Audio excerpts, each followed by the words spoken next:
Hey Gerard, what are you playing? Oh, hey Greg. I'm just playing Crash Bandicoot 2. It is my absolute favorite out of the entire Crash franchise. Really? I heard a lot of good things about Crash Bandicoot 3. Have you ever completed it? I can't say that I have. Why do you ask? Well, you should. Whoa! That sounds like Crash Bandicoot 3 on the inside. Give me one good reason why I should play it. Because Paul Andres Johnson just sent you this game. Wait a second. I know exactly what you're getting at, Greg. That's right, J-Rad. It's February. We had the month of love. We had the month of sequels. Now it's time for something a little more better. It's Fan Appreciation Month, buddy.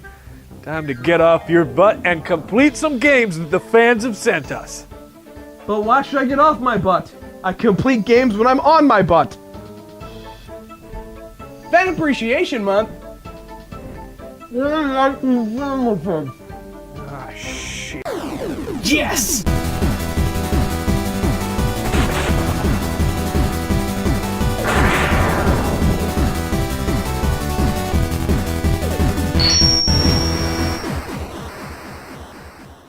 Crash Bandicam 3!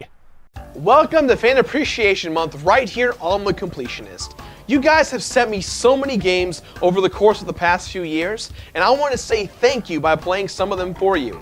We have some of the greatest fans out there, and you guys have seriously changed our lives for the better. So what better way to show our appreciation than to play the games you wanted to see so badly that you sent them our way?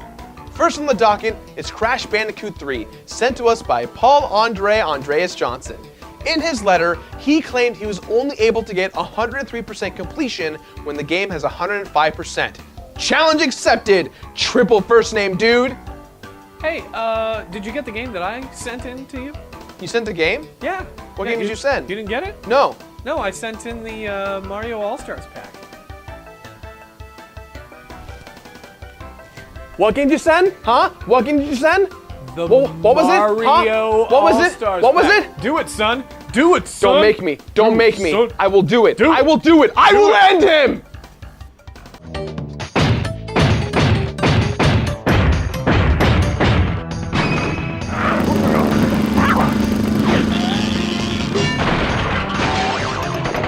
Crash Bandicoot Warped!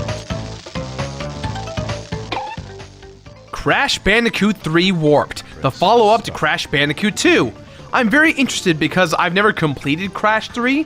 I admit I've only played a few hours prior to this review, and I still kind of favor Crash 2 more. So let's see if it steps up its game. But Batman, you messed up in the Crash review. Did you know that? Who's Ned Cortex? Did you mean Neo? Like the Matrix? Take the blue-red pills. Take them both. Yes, let me just first apologize for Crash Bandicoot 2 a little bit. I called him Ned when I meant to call him Neo. It was a typo, an honest mistake of just being too tired late at night. I mean, I'm only human. No, you're not. You're the Completionist. Half beard, half machine, and half clown. Also half lasers. Is that too many halves?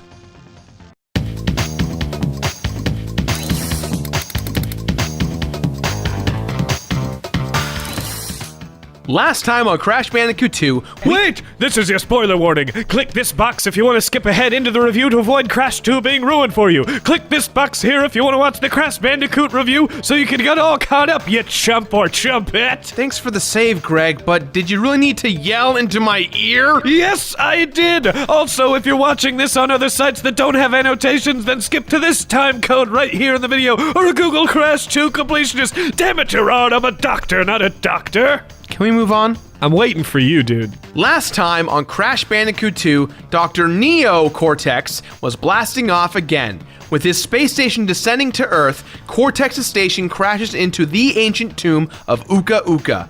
Uka Uka is a very powerful evil tiki mask that was put away by his brother Aku Aku, the tiki mask that has been helping Crash out in the past 2 games. Uka Uka is a palindrome of Aku Aku.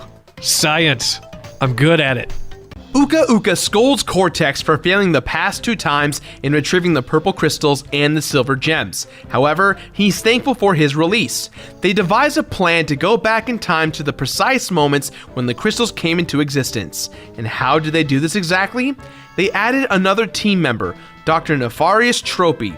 He ends up creating the Time Twister Vortex, which allows for them to travel back in time to grab everything. With the return of Uka Uka, Aku Aku senses a disturbance in the Force and informs Crash, his little sister Coco, the tiger cub, and the cute little bear cub about Uka Uka and his evil plan. Our plot is laid out for us. Crash, Coco, the tiger cub, and the bear cub must travel all across time to get the crystals and gems before Uka Uka and his team do. Time traveling? Are we following Marty McBandicoot as he goes back to the future? Oh, and there's Dr. Emmett Bear!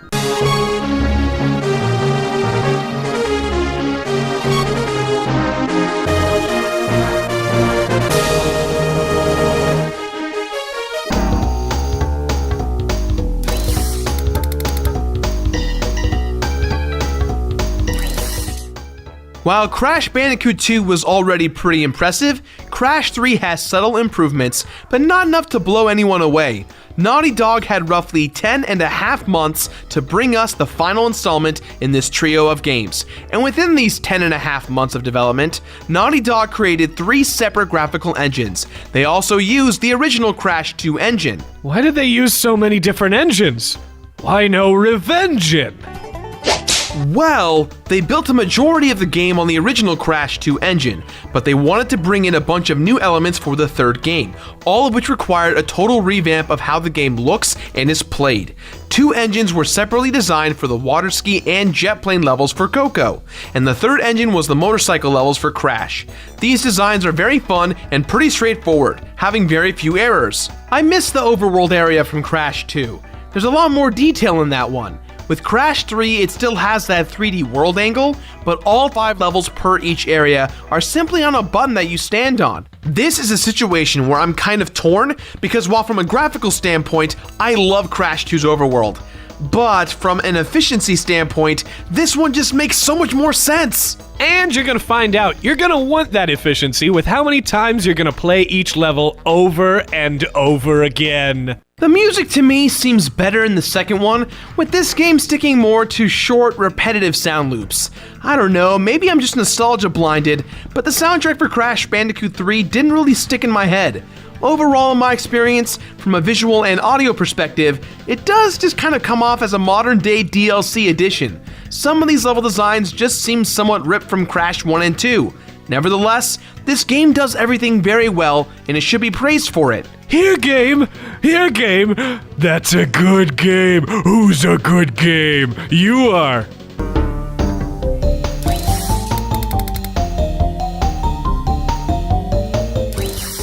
What's great about Crash 3's overall theme is that there's a time travel aspect to it. So in this game, we'll be finding Crash in medieval times, Jurassic Park, and of course, space. Or Cloud City from Star Wars. I don't know. It looks cool. You know, my space resort will be opening fairly soon. We're having a touch of trouble with the tiles in the Turkish bath. No problem with alliteration, though. There are quite a few major changes that do improve a lot of the game to make it feel like a sequel. The biggest and most notable change that I really enjoy are the power-ups. Crash gains new abilities every time he defeats one of the bosses in each world.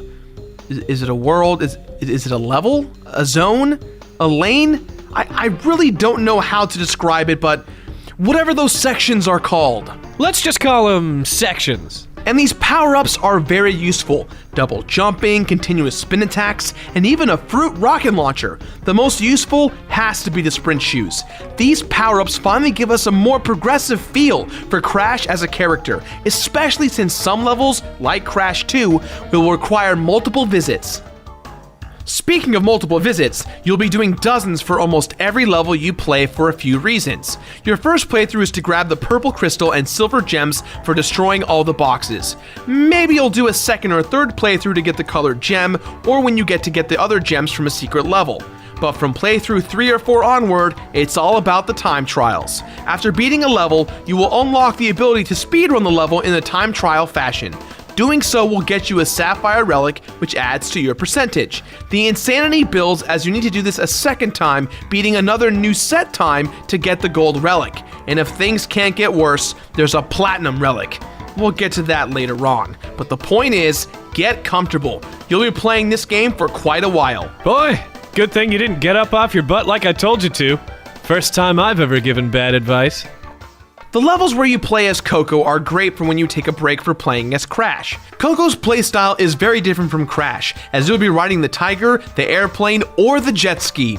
These levels do range from an open world layout to a more linear, straightforward path, but they do really make the game fun and interesting, and Crash does get his fair share of improvements too when he gets to ride a motorcycle. So let's just recap for a sec. It's imperative that you get all the boxes, crystals, gems, color gems, and now 3 levels of time trial platinum relics per level, not to mention that there are a lot of secret levels that truly are secrets. You've got to spend a lot of time trying to find them. Come on, beard machine laser clown. You're not getting soft on me, are ya? No, Greg. They don't call me the completionist for nothing.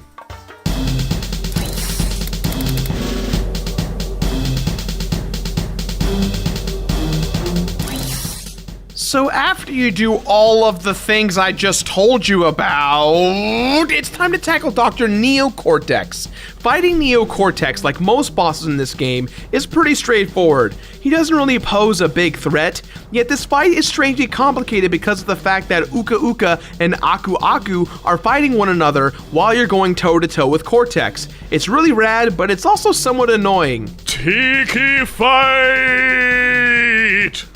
After defeating Uka Uka and Cortex, they run off, saying that they still have gems that will give them power, which brings us to our next section.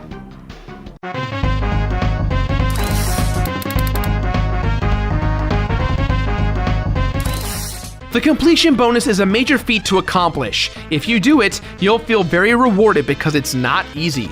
Getting all the crystals and gems is one thing, but getting all the time trial relics is another beast, especially since you need at the very least a gold relic to achieve the ultimate 104 percentage.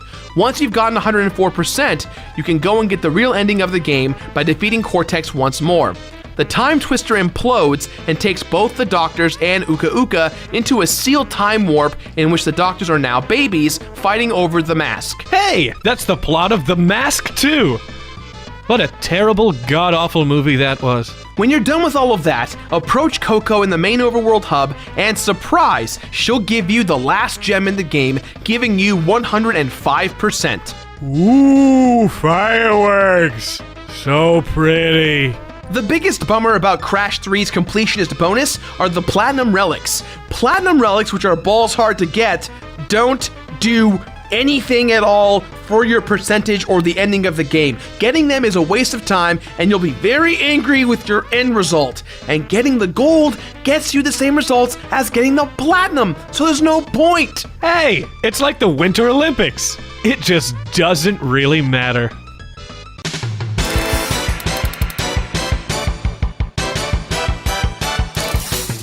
Crash Bandicoot Warped starts out very fun and will continue to remain an absolute pleasure to play until you reach the very end of your quest. The time trials are really just that, a true trial of your ability as a speedrunning gamer. And while it is very doable to get Sapphire and Gold rankings, Platinum rankings will drive you insane. It's a pretty good experience even if it's pretty close to Crash 2, but the time trials are there for 2 reasons, to extend gameplay and to see if you got what it takes to become a Platinum champ or just a chump. A Platinum champion chump. Crash Bandicoot 3 drained a lot out of me when I played it, but it's the type of game that reminded me why I love a good challenge, even if it's for nothing. Completionists that want a good challenge, I say go ahead and complete it.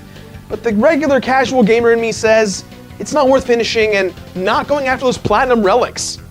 So what is it? Finish it or complete it?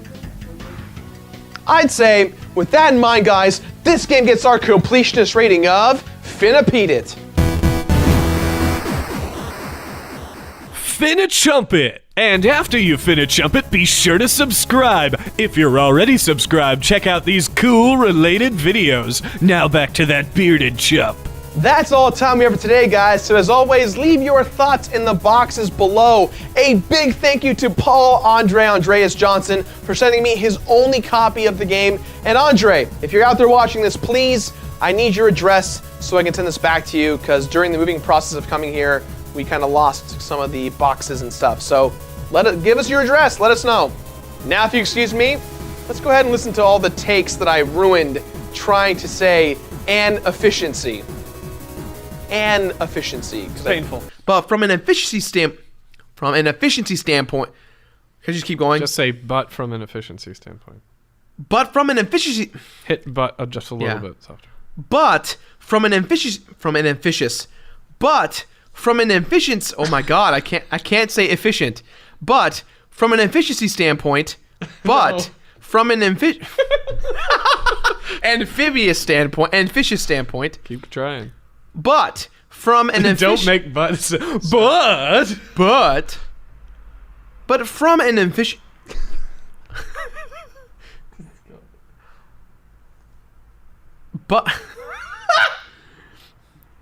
but from an efficient why is this happening? But from an efficiency standpoint, No, you still said efficiency. but from an efficient stand. Why can't I say efficiency right? But from an efficient. No, Gerard. But from an efficiency standpoint. But from an efficiency standpoint, Hey! this one just makes so much more sense.